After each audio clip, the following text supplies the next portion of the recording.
Off that open bar liquor, swagger dagger to the hearts of haters. I fast forward past poverty to floors. Okay, what do I think about the current state of hip hop and where it's going? I mean, I think hip hop is fine. I think hip hop is fine. I think it'll be fine.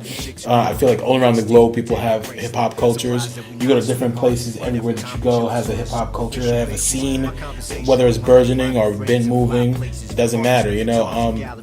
I feel like the problem, if there is a problem per se, is that when you only show one facet and all the venues and streams to give music to the public is only showing one facet of this multifaceted machine, this feeling, this movement, where there's all different kind of things. There's Soulja Boy, there's 2 Chainz, there's Kanye, and then there's Kweli, and you know, then you go other, you know, it's even regional. Like I leave New York and I go other places in the U.S.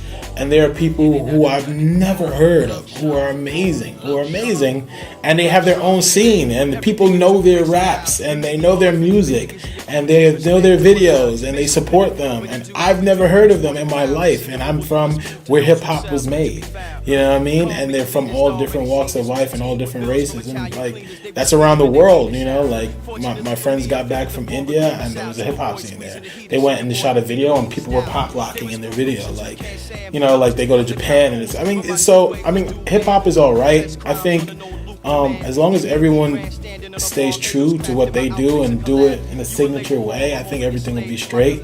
But the only issue is when the media only just gives us one side, and there's this whole friggin' rainbow of different kinds of hip hop, you know. Like it's like when people that don't listen to hip hop, when you tell them about rap, they immediately think like guns, drugs, and sex, and it's just like, oh hell no. But yeah, it's that too. You know, like to quote Andre 3000, there's so many other things. When I think of like, there's like nerdcore rap.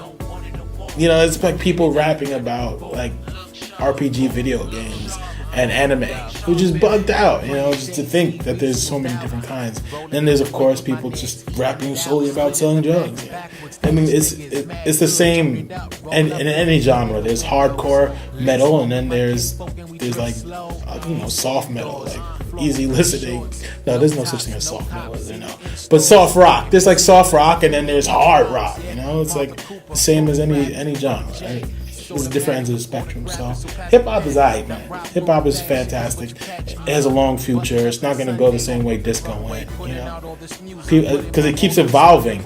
You listen to what's popping now. It's not what was popping 10 years ago. It changed. They had an electro phase, and it had a different. Like, I mean, like it's constantly evolving art form. So it always finds a way to refresh itself.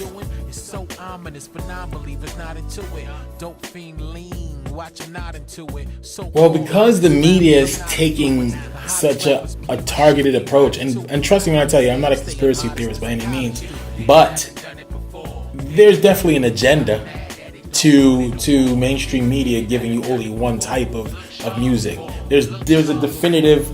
If it's not selling you something, it's curving your mind to think a certain way. There's a reason that you only see one type of rapper and one type of video and one type of girl in video. That's all programming, you know. But here's where the fans and artists are taking back power. We live in a very do-it-yourself culture. We live in a ginormous do-it-yourself culture where we have the World Wide Web, meaning worldwide, and we share.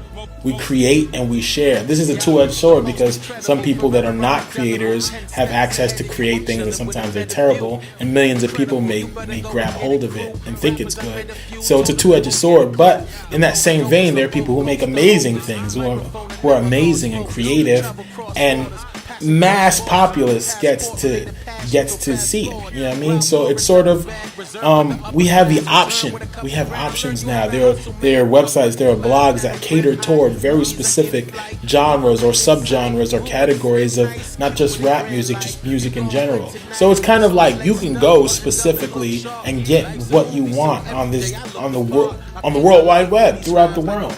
You know, so I think that's a way that, especially this younger generation that is way smarter than my generation and has access to way more technology and information, that's the way that they're taking control of what they want, and they're sort of dictating what's hot in a way. And you can see it by these trends of kids.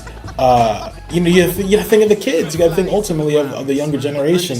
They have access to 5D and 7D cameras that they save up 2 summers to get, shoot their own videos, upload them to YouTube, and get thousands of hits. You know, like they learn a program while they're in school, edit the video themselves, or they have a friend that edits the video. They have another friend that made the beat on a program on their laptop, and so now you have 5 kids with 5 laptops. One of them is recording him in Pro Tools, the other one's making the beat in Fruity Loops, the other one's shooting the video on his camera, and the other one's editing it. You have 5 kids making a movement, and they all found a way to brand it. You know, I have one kid that knows how to work Photoshop or Illustrator, and he's coming up with their t-shirts, and he's coming up with their logos, and now they have a movement, and there's 5 or 6 of them, and people love a movement, and they're following them, and they're gaining fans. You know what I mean? So it's a way, we live in this do-it-yourself society where kids have access to so much more than my generation did. You know, so that's a way that people are taking it back from mass media,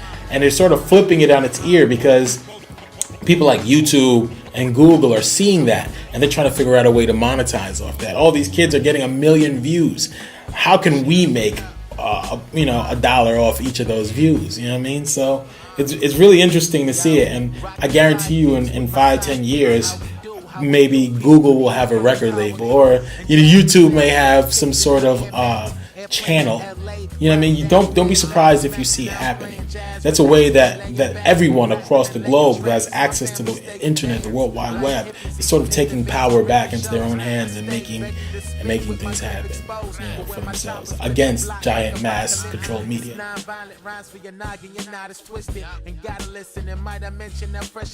I mean, the impact that I'm striving to have through my music, ultimately, I feel is, I feel like in this universe, we as individuals are as signature as a thumbprint. Each one of us, you know what I mean? Like there's only one me, and there's only one you, and there's only one you, like there's only one of you, and if you stay as true to yourself as possible, it'll be damn near impossible to duplicate. Sure, there'll be people who will try to copy you if you're really popular, but if you stay true to who you are, you won't have to try to copy someone because they're popular. You mean? If everyone stays really true to who they are, and the way I see there being an impact with my music and what I'm doing is I'm going to be as me as possible. I'm going to be the most Fresh Daily that is the Fresh Daily instead of Fresh Dailies, and do things in a vein and carve a niche that only I can kind of carve in. And the more I do that, the more I've make and follow my own trail that I've carved, I feel like you won't be able to get it anywhere else. You know what I mean? Like you go to a Jay-Z concert to see Jay-Z, not to see Busta Rhymes. If Jay-Z started doing Busta Rhymes material, you'd be like, oh, he's copying Busta Rhymes. So you know what I mean? Like it's sort of chiseling away and making a very signature lane for yourself. And I always say this, like, I make music for me, and if other people happen to like it, that's amazing, because at the end of the day, I have to like it. I have to want to listen to my own shit more than anyone else. Like I have to be able to go to sleep and say, all right, that was hot, you did it, that was dope. You know what I mean? Because I can't, if I made something that was awful, like I wouldn't like it. I'd feel shitty about putting it out. So I think that quality control in your own head of saying something is good and being able to take constructive criticism as well. Because I could be like, this is hot, and it could be complete shit. But if I'm at least open enough to listen to my peers, people who I respect, and say, oh, that was dope, you could have tweaked it like this. I mean, I think that's what makes really good music, and I plan on continuing to make really good music the way only I know how to. So I think people will gravitate to that. People will gravitate to that, and they'll want Fresh Daily. Where they might want to hear something else, they'll go and hear that. But when someone wants to hear a Fresh Daily track, they're not going to go listen to I don't know, someone else. They're going to listen to Fresh Daily. So that's the way I see myself fitting in.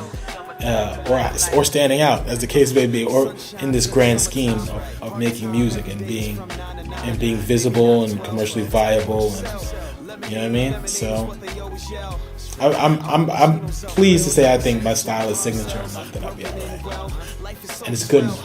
When the sun is out, tell me everything you think before I ask around.